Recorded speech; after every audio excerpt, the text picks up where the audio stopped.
Hola, ¿qué tal? Soy Alberto Schneider y este es el espacio de opinión y análisis de la 4TV.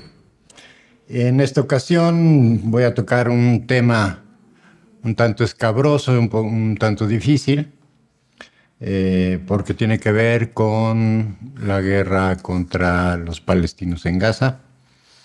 Pero antes, bueno, quiero comentar rápidamente, creo que en general hay un gusto y una alegría en general alrededor del mundo por la liberación de Julian Assange, que finalmente queda libre y puede retornar a su país, Australia. Sin embargo, hay que considerar y tomar en cuenta que no es un triunfo de la justicia. Finalmente, después de 14 años encerrado, primero en Ecuador, refugiado en la embajada de Ecuador, y después en la prisión de Belmarsh en Inglaterra, que es una prisión de alta seguridad. Le llaman, en Europa le llaman la Guantánamo inglesa. Las condiciones en las que estaba eran verdaderamente atroces, 23 horas al día encerrado en una celda de 2x2, sin ventilación y sin luz natural. Finalmente fue liberado. Sin embargo, como digo, no se puede hablar de justicia, dado que su liberación responde no a que se le haya encontrado inocente de los cargos que le imputa el gobierno de los Estados Unidos, sino porque tuvo que declararse culpable de haber conspirado para difundir información confidencial. Finalmente, esta liberación recuerda un poco aquella icónica de Galileo Galilei, que es condenado, que para salvarse de la condena a la hoguera, pues tiene que desmentir su propia teoría de la rotación de los planetas en torno al Sol. Y de esa manera salva la vida. Lo mismo Julian Assange. Indiscutiblemente que la vida de Julian Assange corría peligros y finalmente hubiera sido extraditado a los Estados Unidos. Entonces, es un gusto que esté libre, que haya podido retornar a su país, pero sin embargo tenemos que recordar que no es un triunfo de la justicia y por el contrario siente un precedente muy grave. Al tenerse que declarar culpable, queda como precedente en las Cortes de los Estados Unidos su proceso, de tal manera que esta herramienta que utilizó el gobierno para acusar a Julian Assange puede ser utilizada contra cualquier otro informador y contra cualquier otro informador, periodista, comunicador, no solo norteamericano, sino como en el caso de Julian Assange, un periodista de cualquier nacionalidad del mundo. Es decir, cualquier periodista y comunicador corre el riesgo a partir de ahora, aún más, dada esta, digamos, triunfo, entre comillas, de la justicia norteamericana, corre el peligro de que cualquier ciudadano que ejerza su libertad de expresión y de comunicación pueda ser castigado por el gobierno de los Estados Unidos. Entonces, pues bueno, es un triunfo parcial. Afortunadamente, Julian Assange está ya en su casa, está libre. Sin embargo, este precedente es un precedente ominoso que seguramente el gobierno de los Estados Unidos va a utilizar con mayor acuciosidad de aquí en adelante. Bueno, dicho lo anterior, voy a comenzar a hablar sobre los acontecimientos en Gaza, enfocado particularmente al tema de los niños. Por eso decía que esta ocasión mi colaboración va a ser un tanto escabrosa, un tanto difícil. Incluso, para ser honestos, me costó bastante trabajo escribir el texto de esta colaboración. Y comienzo. Se llama 355 balas. El 29 de enero de este año, de 2024, Comenzó, como siempre, en Tel al-Hawa, un pequeño poblado cerca de la ciudad de Rafah, en Gaza, después de mal dormir y despertar, como siempre, a la pesadilla cotidiana, sin saber si llegarán vivos o al menos enteros, siquiera al mediodía. A las 9 de la mañana, Bashar Hamada, su esposa Anam, sus 4 hijos y su sobrina Hind Rahab salieron de su casa en busca de víveres y otras provisiones. Sabían que pronto tendrían que abandonar su hogar y tratarían de habituallarse con lo más posible.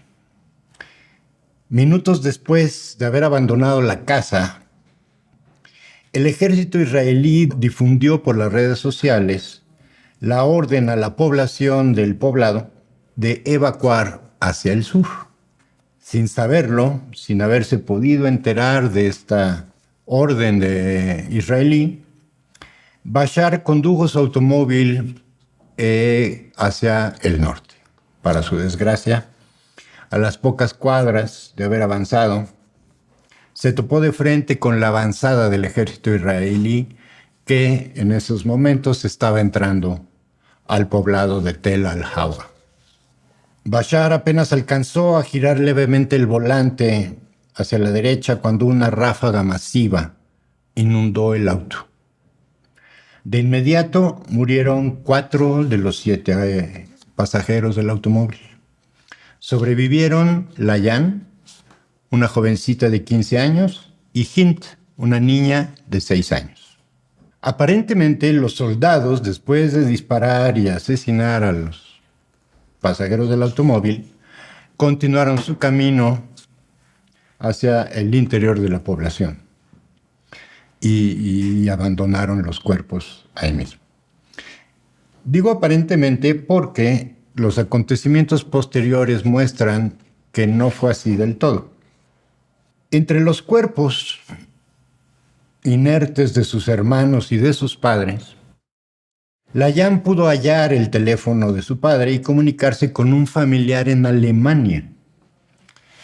Hay que decir que con frecuencia en Gaza y en general en Palestina, es más fácil a veces comunicarse hacia el exterior que al propio interior de Gaza por las restricciones en las comunicaciones que impone el gobierno israelí.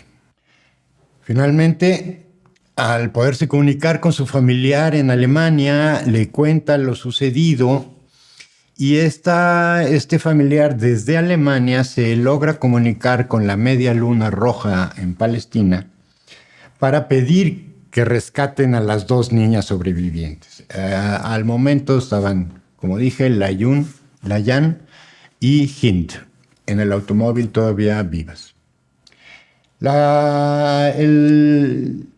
Inmediatamente después de la comunicación con su familiar en Alemania y que inicia el contacto, la Media Luna Roja logra establecer contacto con Layan, que continúa dentro del auto.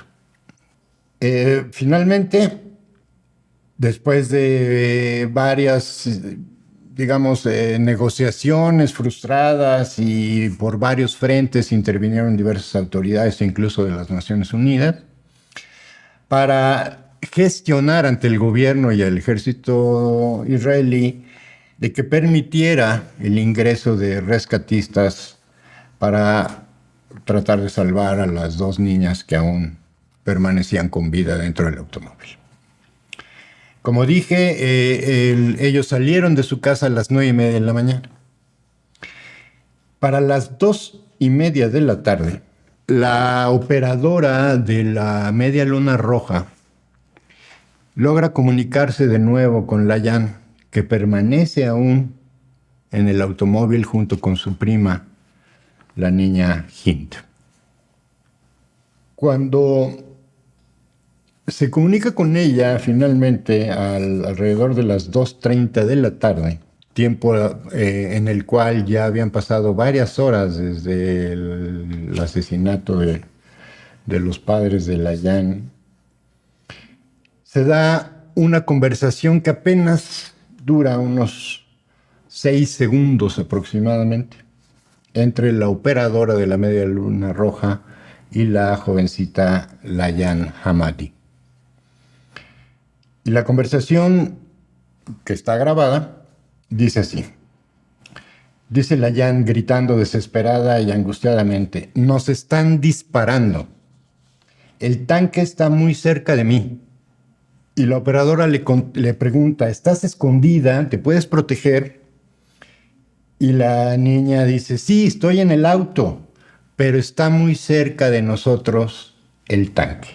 Inmediatamente se escucha en la llamada telefónica una ráfaga tremenda de balas y Layan queda en silencio y no puede volver a contestar más el teléfono. Es decir, en el momento en que estaba hablando con la operadora de la Media Luna Roja, desde el tanque que estaba frente a ellas, disparan de nuevo y matan a Layan. Fue lo último que pudo decir. Estamos muy cerca del tanque. El análisis de las grabaciones que se obtuvieron por la llamada con la Cruz Roja y con los familiares en Alemania, después de hacer un análisis forense de todas las grabaciones, se pudo demostrar que en los aproximadamente 6 segundos de la última llamada que sostiene Layan con la operadora de la Cruz Roja o de la Media Luna Roja, la niña recibió 65 disparos de balas calibre 7.62.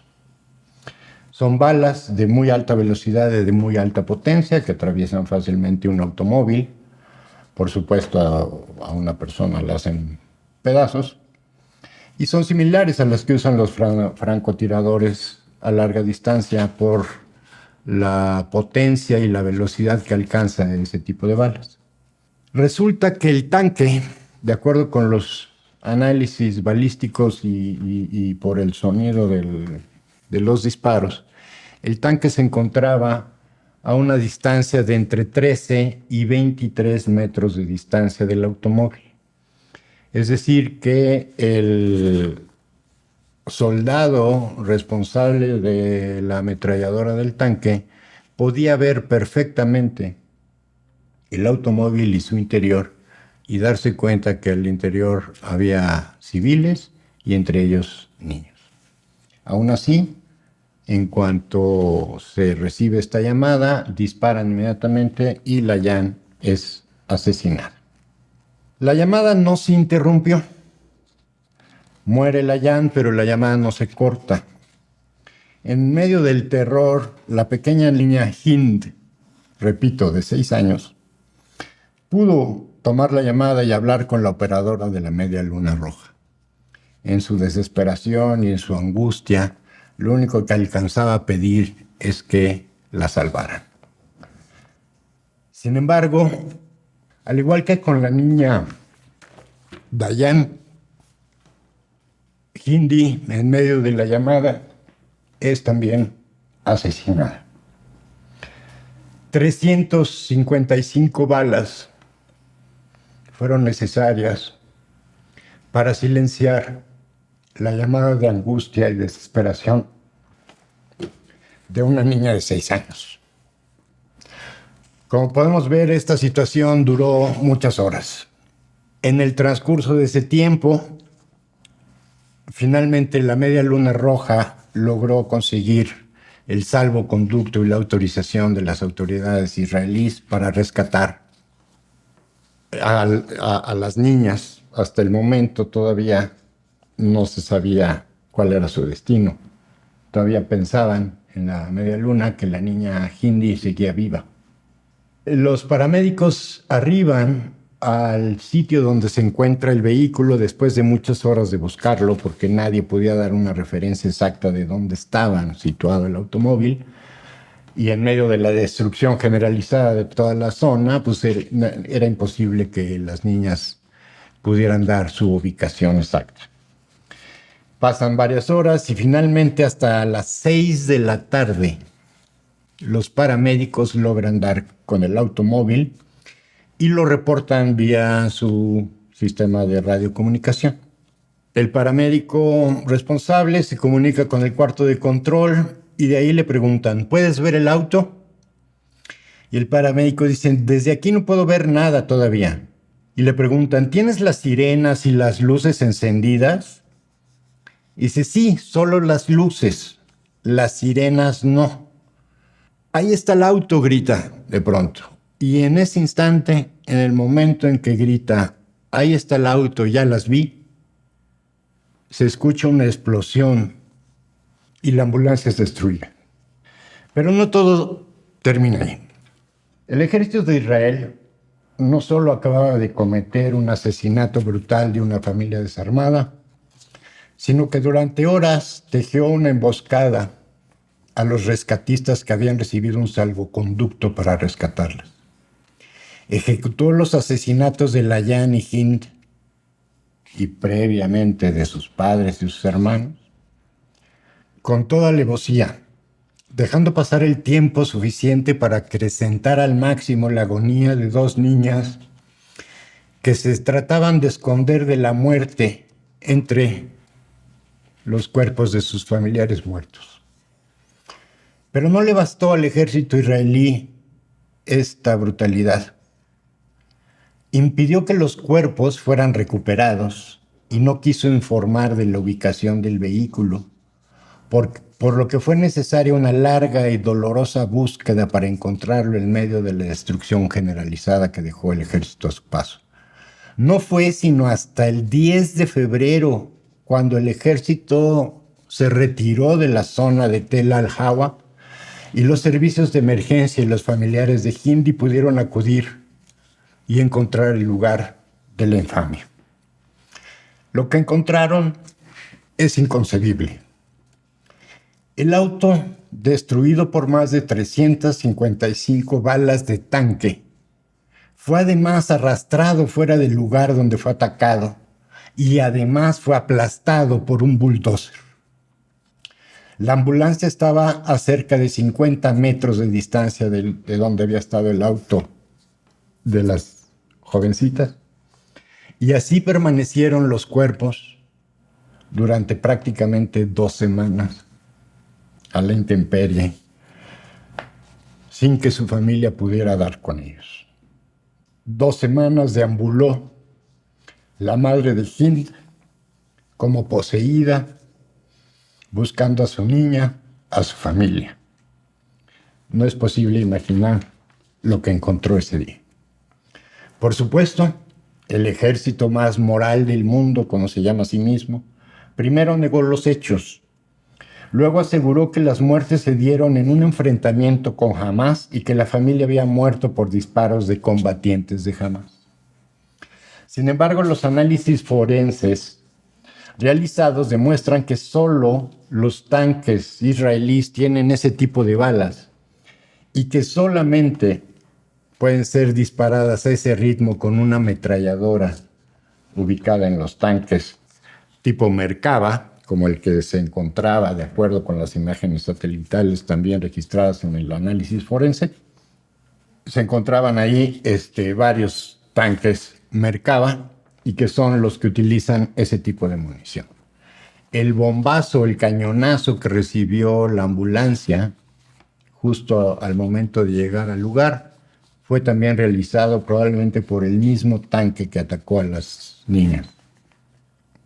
Tanto Layan como Hindi mencionan que un tanque cercano les disparan, por lo que no hay ningún atenuante. El tiempo transcurrido entre el primer ataque y la destrucción de la ambulancia no puede asociarse a un enfrentamiento entre dos fuerzas, sobre todo si no hay ninguna víctima más, ni indicios de que haya habido una batalla o un fuego cruzado. Aplastar el auto y arrastrarlo entre los escombros de construcciones destruidas muestra también una crueldad inaudita. Por un lado, pretendían ocultar el vehículo para que no fueran encontrados, pero por otro lado, dejar los cuerpos ahí implicaba justamente mandar un terrorífico mensaje a los pobladores.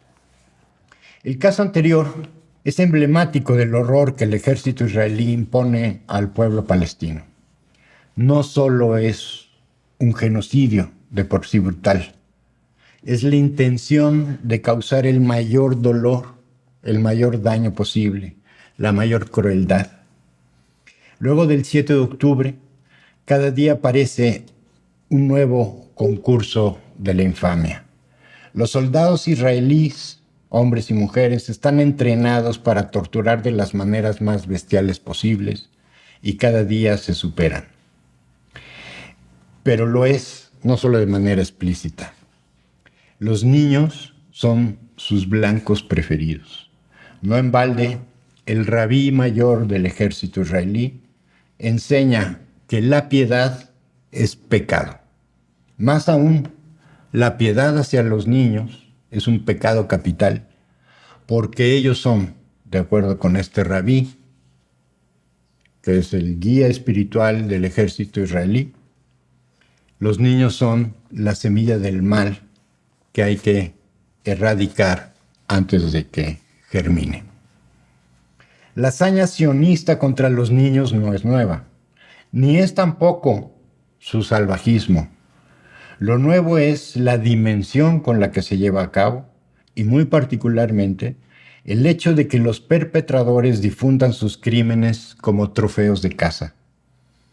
La cantidad de páginas en redes sociales de soldados y colonos israelíes que presumen su psicopatía es abrumadora. Son miles y miles. Una constante en estas páginas es la recolección de trofeos infantiles, justamente. Calcetitas, juguetes, zapatitos, triciclos, bicicletas. Se llevan los soldados israelíes después de asesinar a los niños que las utilizaban. Se las llevan como trofeos de guerra. Y así, sin ningún recato, sin ningún pudor, son mostradas ante las cámaras, entre las burlas y hasta descripciones muy literales, muy puntuales de cómo las obtuvieron.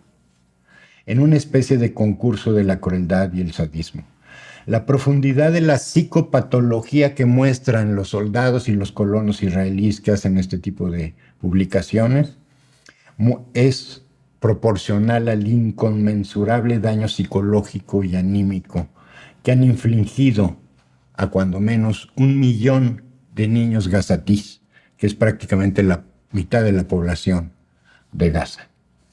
Al bombardeo indiscriminado y total se suma, además, la inanición y la deshidratación. Lo dijo el ministro de Defensa israelí: habrá un cerco total. No les daremos ni agua, ni alimentos, ni energía eléctrica. Limpiaremos Gaza. Hoy, el 96% de la población de Gaza, de acuerdo con la ONU, enfrenta hambruna por escasez de alimentos. O sea, prácticamente 2 millones de personas. 750,000 gazatís sufren falta severa de alimentos y agua, lo que representa un riesgo de muerte por hambre. 450,000 gazatís están en situación catastrófica de inanición, es decir, pueden morir en cualquier momento por falta de alimentos. La UNICEF ayer mismo, estamos a día 26 de junio, reportó que 3,000 niños al menos requieren tratamiento médico de urgencia para evitar su muerte. Reporta UNICEF asimismo que un estimado de 20,000 niños se encuentran bajo los escombros, incluidos la totalidad de las instalaciones de las Naciones Unidas para los Refugiados de Palestina.